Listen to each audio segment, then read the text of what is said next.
Hello again, Darren. Welcome to our first appointment of BirdChat, or whatever you want to call it. Do you want to even sum up our first walk up together for Mount Cootha? Yeah, it was a lovely walk. It's a nice day today. Cloud is coming over a little bit, but the birds seem to be hiding a little bit. But with our presence there and Tony's excellent bird calling, that they started coming out of their so-called nests or out of the woods to come and have some food. Even crows and magpies. Yeah. And you even took them as a possible raven, was it? Yeah, I'm pretty sure I seen a raven, and if it wasn't a raven, it was a really, really lovely magpie with a fullback black saddle on him. Yeah. Because that's what they call the saddle. And he had white underneath, but for a magpie, he was really, really nice. Yeah, for sure. It was great, the impact that we got already from... Hopefully the microphone's getting it all. Yeah. The feedback that we got at the end, or even at the beginning, from some of the smaller guys that were still hiding in the trees, they were at least calling out to... They weren't scared by you as like a... No, not at all. They were more interested in the food, or... the baby magpie that come up to us at the very end. Or the beginning, or you reckon it was the same one at the end? It's the same one, I think, at the end. But he obviously recognised the food after we passed him, and he had a try, and he came back, and he pretty much came within, 2 or 3 metres from us? It wasn't food left at the rest of the container. There was a bit of the fruit juice. The juice. Watermelon, I think, juice. Yeah. And I tried tipping that out on one of the rocks or large leaf unpacks. And it did start walking towards it with hope that it could find something to nibble off. I think it was just waiting for us just to leave a little bit. That's why it went to the tree. It flew off in a neighbouring tree. So that's a good typical habit. It's sussing us out, eh? It doesn't want to get trapped. It's good to, again, so smoothly be recognised as like a non-threatener or as like a friendly feeder. Well, it's like if a bird's never been threatened and never been taught that you're a threat, particularly that younger one, it'll always come back up to you, won't it? Okay. Yeah, so it's like when you're in the absolute wild and you come across a species that hasn't come across humans. Well, they're curious and they'll come up to you because they don't know that you're a threat. Yeah. Yeah. They'll be curious and they'll be wary. And even these birds here over they're still going. The cemetery. They also remember the smell of, or the memory of cars driving back from that area. That was like a goodbye chirp. Goodbye chirp. Yeah, I like that. Well, I hope they weren't threatening us. Nah, they'll say, hurry back. I think. I'm pretty sure they'll say, hurry back with some more food next time. We like this feeling of bird love. Yeah, we got our euphoria, we got our nice energy from the sugar in the watermelon and papaya or pawpaw. Yeah. I think it went really well. And that was a great introduction for you and I to have our first sort of trip out in nature. Oh yeah, there's many more to come. Trust me, it'd be great.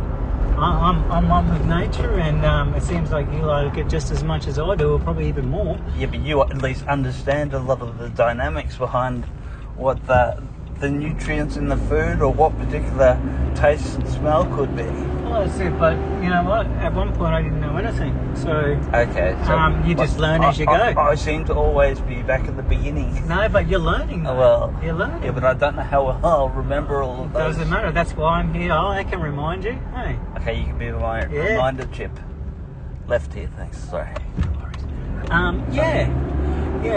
Definitely I can remind you. Like, remember, there's no wrong. It's just learning lessons in life, you know. Yeah.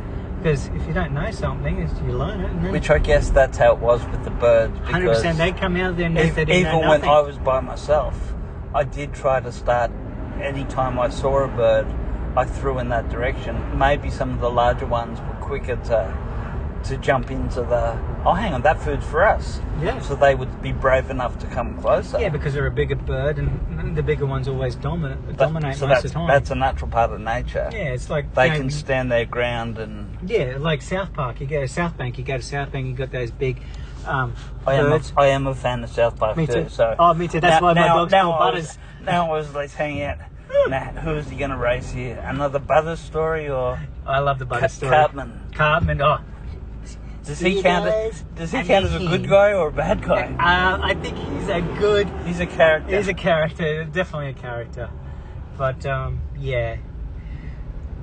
No, there's... And definitely, and you know, if you go to other areas, there's different animals, different birds, different, you know, wildlife and different You were reactions. mentioning, and you recognise the breeds of some of the other kinds. Yeah, I know some of the birds. I don't all, but yeah, that was a lot of, at least this time of year, a quieter version. Some of the larger ones did come out. Yeah. Particularly around the car park area. Well, see, now it's colder and okay, so that you can feel the weather difference. Yeah, the weather different. Like summertime, more birds are out, more active. You know, they warm up during the day. They get, you know, do their thing. There's more food available because, you know, everything's out scrounging around and that's their natural growth. But at least a small bucket that we brought in that sort of medium walk, both up and down the track. Yeah, that did at least pull in. I wasn't surprised by pulled in any like I think 4 or 5 species at least. You know, like we've seen 2. I've seen 2, and there was at least another 2 more that I didn't know of.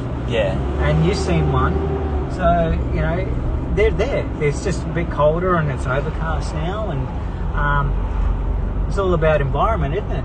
Exactly. Yeah. Really. The way that it all finished up today. Yeah. It's I was pleased with at least that kind of experience is something that even around here we're pulling up in a neighbouring street to where I get dropped off. The black and white, that was I think what's that? That over there. The one that's just flown down is walking on the footpath. Oh, I can't see. I think that's a smaller version of either a butcher or... Yeah, that's a little peewee.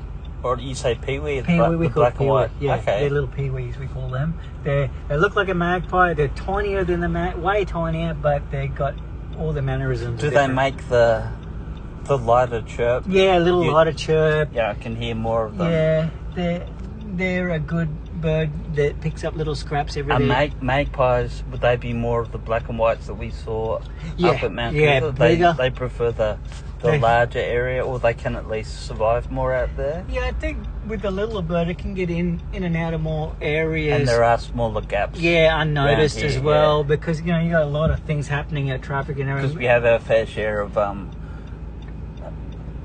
mind blanks, crows around here. Yeah, and crows can scare off other birds because they like to dominate because it's about food. Is it both their squawk as well as the presence of them flying over? I think it's a bit of everything with the crow. Yeah. But you know, they don't seem overly aggressive to other birds that I have seen in the past. Yeah. You know, you got the other birds like magpies and that are more aggressive with food and stuff like that and nesting and that. And crows are more subdued in that sense. That I've noticed anyway. I prefer to remember Maggie's as the more interactive, they are friendlier ones. But you say aggressive. Aggressive to the only. This is to other birds. This is to other birds around nesting time. Okay. Yeah, the nesting time is like, obviously it's huge. We have signs everywhere, all that kind of stuff. And they're just being parents. They're just being protective parents. That's all it is. There's nothing to look into. It's what it is. It's a parent being a parent. You get too close to the babies. That's what it was. 2 of the parent Maggies that they were just introducing, and that young bird, the kid, still had the beak perched open. Yeah. So it was really learning about. So I ended up throwing. I had a huge clump of the rock melon. Yeah. Sticking out of the food container, yeah, and ended up throwing the seeded amount against the trunk of a tree, yeah, and then the clumps of the harder food I actually threw in the parents' direction. Yeah. So that worked out the perfect. Yeah, that's good. No, that's really good. The kid ended up having a field day.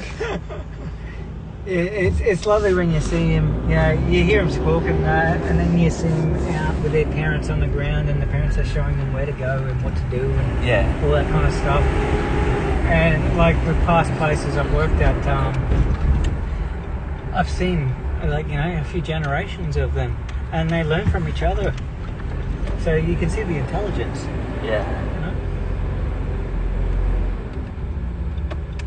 Well, thank you for today's appointment. No, today